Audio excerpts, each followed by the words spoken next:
Vacate the room, my father said clearly, not lowering his voice and not giving me a choice. That same night, my older brother arrived with 2 large suitcases and his pregnant wife, Tiffany, whom I had only met once before. She stood behind Marcus and slowly looked around my bedroom.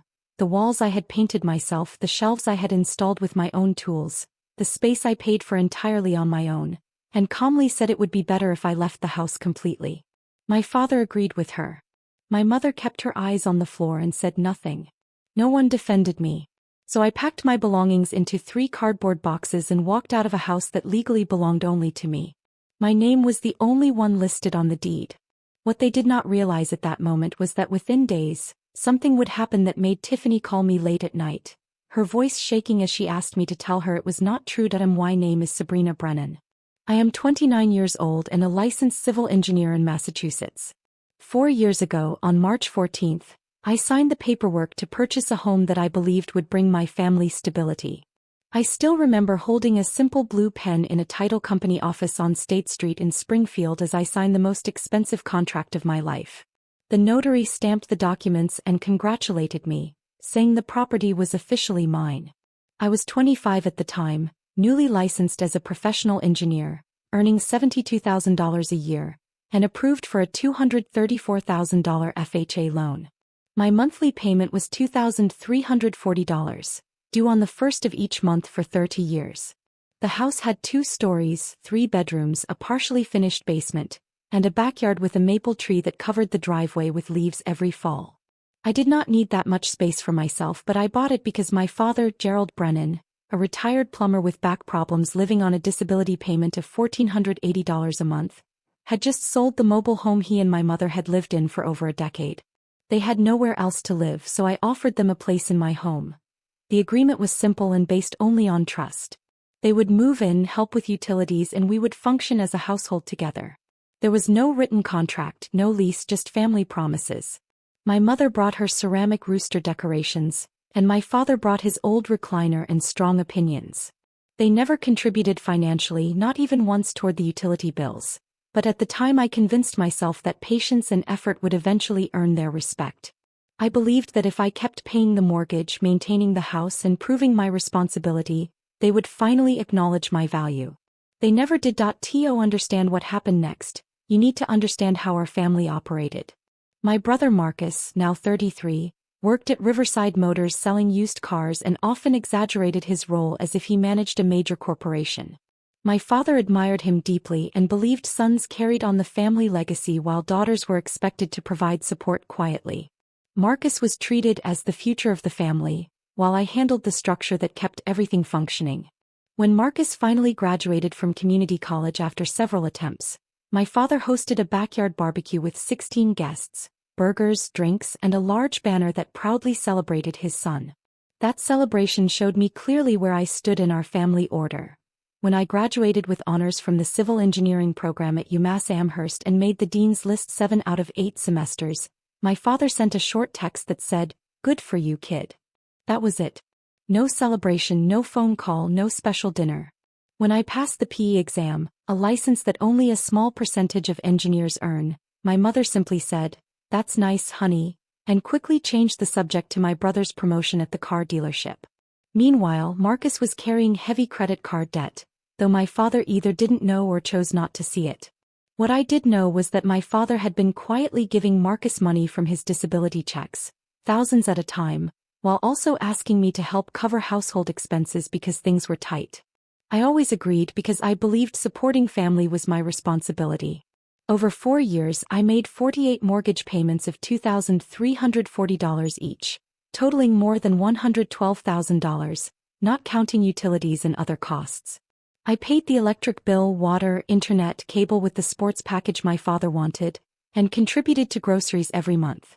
Altogether, I spent roughly $147,000 on that home while living in just 1 bedroom and asking for nothing in return. I painted the exterior twice, fixed part of the roof when it leaked, installed a heating unit in the basement, and handled yard work and snow removal myself. My neighbor, Louise Beckett, saw me working outside almost every weekend and once asked gently where my family was while I did all that. I told her they were inside resting, and at the time I thought that was how it should be. Now I realize she felt sorry for me. Then one Friday evening, Marcus called with excitement in his voice and said he was coming home and bringing his wife Tiffany, who was 7 months pregnant. They arrived with suitcases and baby supplies, and I quickly noticed the living room furniture had already been rearranged. My father had known about their arrival and prepared for it without telling me. Tiffany looked around and said the setup would not work because they needed a proper bedroom. My father turned to me and told me to vacate my room, saying Marcus needed it because he had a family. When I reminded him that I was also family, he dismissed it. Tiffany suggested it would be better if I left the house entirely. Then my mother walked into the hallway carrying the same cardboard boxes I had used to move in years earlier. She had kept them all that time as if she had been waiting for this moment. It felt like my mother had saved those moving boxes because she knew this day would eventually arrive. I kept telling myself the arrangement was temporary, maybe a week or two, just until things settled down like my father promised. So I moved into the basement, the same basement I had paid over $3,000 to heat properly. It had bare concrete walls, one light bulb hanging from the ceiling, and a mattress placed directly on the floor because there was no frame. The air smelled damp, and a slow drip from a pipe kept me awake the first night. Upstairs, Tiffany quickly turned my former bedroom into a nursery and even posted a photo online with a caption about family making space for the next generation. People praised the room without knowing it had been mine the day before. Marcus brushed past me on the stairs and repeated that this was only temporary, asking me not to create tension. By the third night, a pipe began leaking steadily and I woke up at 3 in the morning with water soaking through the mattress. Lying there in the dark, I realized I was paying thousands each month to sleep in a damp basement inside a house that legally belonged to me. The next morning when I went upstairs for coffee, Tiffany looked surprised and casually asked if I was still there. That moment made it clear that ownership and affection are not the same thing. A few days later, while sitting in my car during lunch, I received a notification from my credit monitoring service about a new lien filed against my property. The report showed a $95,000 mortgage lien from a local credit union, with my name listed as the borrower. I had never signed such documents or approved any loan. When I reviewed the digital copy, the signature looked similar but not accurate. The details were off and I knew it was not written by me. After calling the bank, I learned the loan had been processed months earlier and witnessed by my mother. Sitting there in my car, I felt anger more than fear because this action could damage the strong credit score I had built carefully for years. That night, I sat at a nearby cafe with a cup of black coffee, trying to think clearly and plan my next move, knowing I had to decide quickly before the damage became permanent. On a napkin, I drew 2 columns. On the left, I wrote what I would lose if I took action. It wasn't a long list, but it carried weight. Whatever fragile connection I still had with my parents, the risk of being pushed out by the rest of the family, Aunt Patrice's holiday cards, Uncle Ray's firm handshake every Thanksgiving. And Tiffany was 7 months pregnant, which meant any step I took would be painted as cruelty toward an expecting mother. I could already imagine the story Gerald would spread about me. On the right side, the list was much longer. $95,000 in debt placed under my name without permission, my credit score collapsing, the real chance that I'd lose the ability to refinance, borrow, or manage my life as an independent adult. And the hard truth was this: if I stayed silent, they would do it again. When people take from you and face no consequences, they don't stop, they push further. I stared at both sides, then crushed the napkin and tossed it. The choice had been clear the moment I saw my signature copied onto that document. The next morning, I called Rita Calloway, a real estate attorney in Springfield with 17 years of experience handling property disputes. A friend's mother had recommended her. I explained everything and she listened carefully without interrupting. When I finished, she calmly said, "Sabrina, your father committed forgery. Your mother supported it. Marcus committed fraud. From this point on, do not speak to anyone in your family until we have full documentation." For the first time in 4 years, I wasn't spending money to hold a broken family together. I was investing in protecting myself. Rita moved quickly. Within 48 hours, she filed a formal request demanding every record connected to the lien under my ownership rights. Greenfield Credit Union had to comply, and they did. The file arrived at her office that Thursday. I went straight there after work and we laid out the papers across her conference table like proof in a courtroom. There it was. The altered deed, my signature copied from an old car lease, my mother's name listed as witness in her familiar green ink. Then came the transaction details highlighted in yellow. $38,000 wired to Marcus G. Brennan's credit card, clearing his balance. $22,000 sent to Riverside Motors as a vehicle down payment. $15,000 withdrawn in cash by Donna Brennan over 3 visits. And $20,000 sitting untouched in Gerald Brennan's savings account. The full $95,000 divided up while I struggled in a damp basement room. Rita adjusted her glasses and said they had underestimated how traceable their actions were. She also pointed out that the loan officer Derek Gaines had skipped proper identity checks. No in-person confirmation, no video verification, just trust and a copied signature. "We have more than enough," she said. "The only question is when you want to proceed." 12 days after discovering the lien, I walked out of 147 Maplewood Drive with 3 boxes, a duffel bag and a clear plan. 3 days earlier I had signed a lease for a small studio apartment 8 minutes away. 900 square feet, simple, quiet, $1,100 a month. I signed it with steady hands, using the same pen I once used for mortgage payments. This time the money felt different. This time it was building something that was finally mine. Packing took less than 2 hours. 4 years in that house and everything I truly owned fit into 3 boxes and 1 duffel bag. My clothes, my laptop, my framed P license, the small toolbox I'd used to repair everything from the kitchen sink to the porch railing, and a photo of my grandmother Helen that always sat on my nightstand. Before walking out, I left a white envelope on the kitchen table. Inside was a photocopy of the deed of trust with my name clearly highlighted and a short handwritten note. "This house is mine.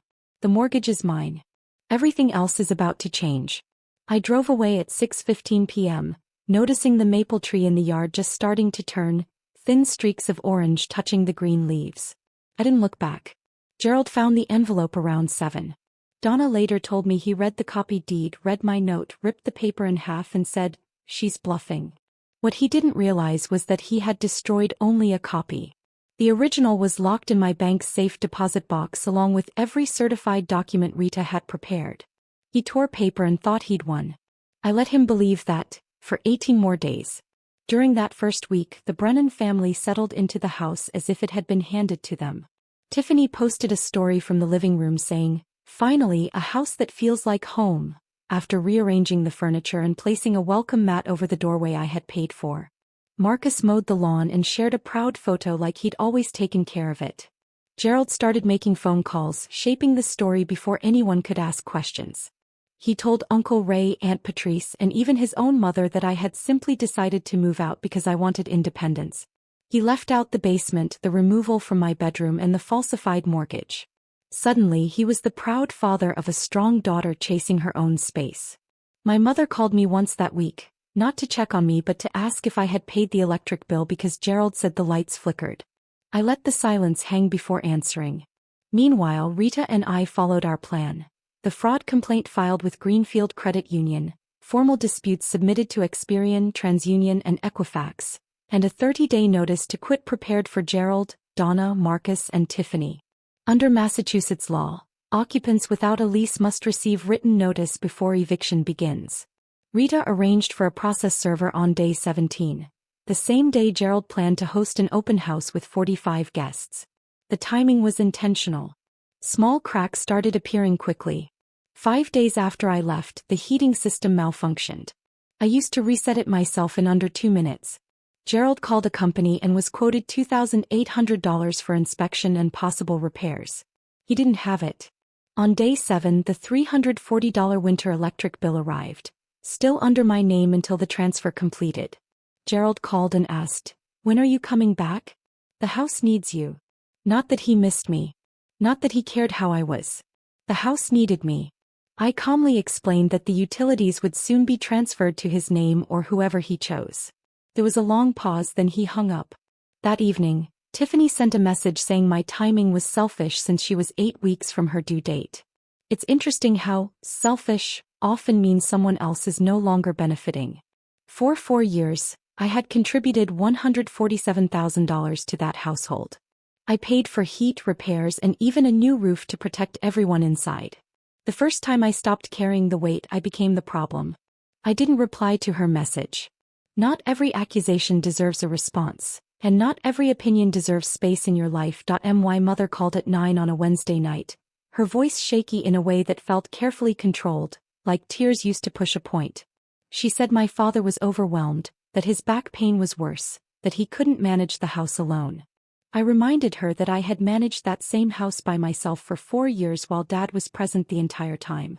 She brushed that aside and said it was different because I was young and strong.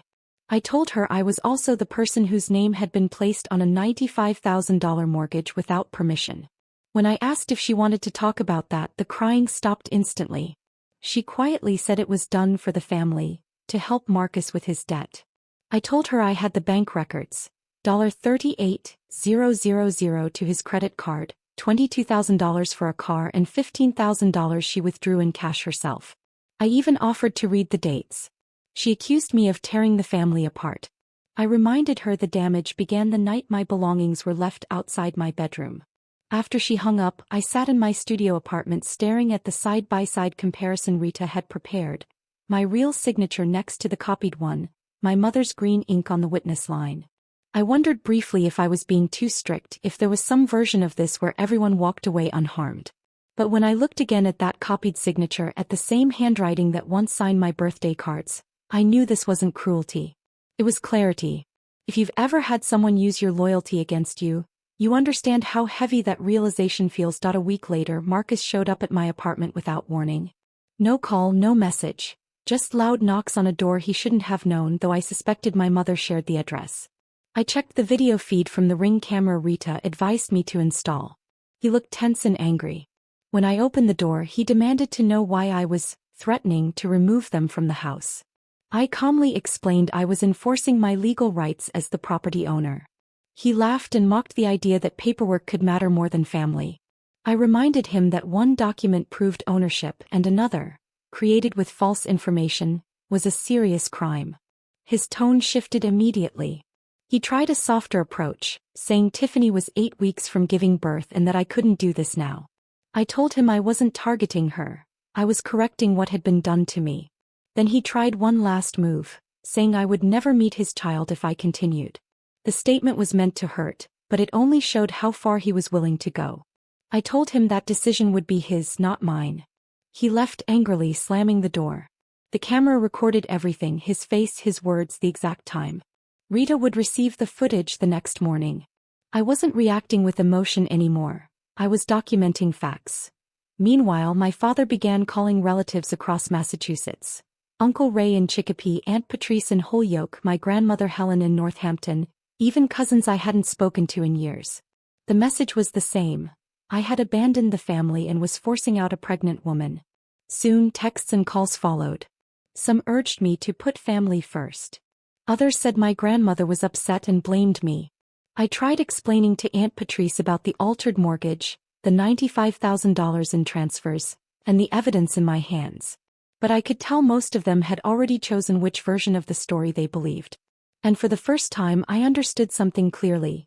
Truth doesn't spread as fast as a dramatic story, but it stands longer when it's backed by proof. When she said, Gerald would never, I realized how powerful that belief was. My father had spent nearly 6 decades building the image of a steady, trustworthy family man, the kind who never missed a gathering, who called his mother every week, who always appeared responsible and reliable. That reputation became his strongest defense. People didn't question him because they had known him for years, and in their minds his character was already proven. Meanwhile, I was judged before anyone asked for facts. When I shared this with Rita, she gave me simple advice. Don't argue with opinions. Let the paperwork speak when the time is right.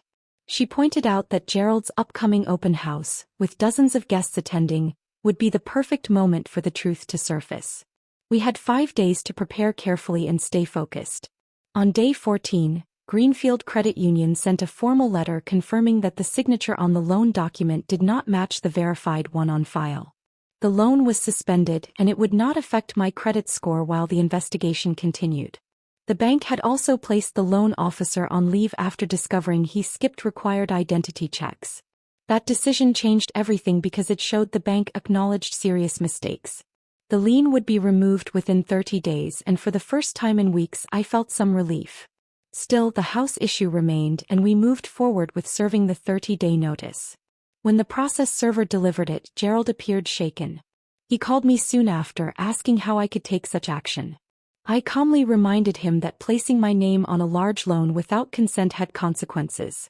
Marcus called next.